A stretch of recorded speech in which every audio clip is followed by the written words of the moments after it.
Mr. Byron, Donald Trump has called for differing versions of a ban on Muslims entering the United States. Should there be a religious test to enter America?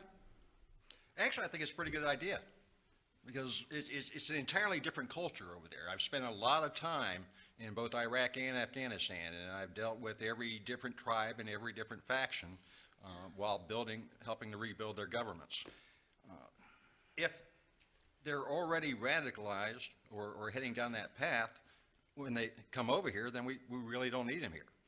So if we can include that as part of the vetting process, and test to see if they're going to be able to fit into our society, because we want them to assimilate. We don't want to turn immigrants away. Our nation was built on immigration.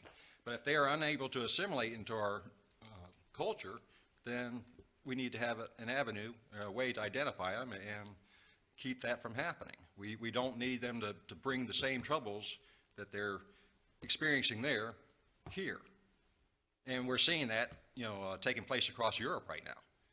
It's going to be a problem here when the refugees start settling in Fort Myers and St. Petersburg. It's going to be a big issue, and anything we can do to help identify the problem people before they get here will help.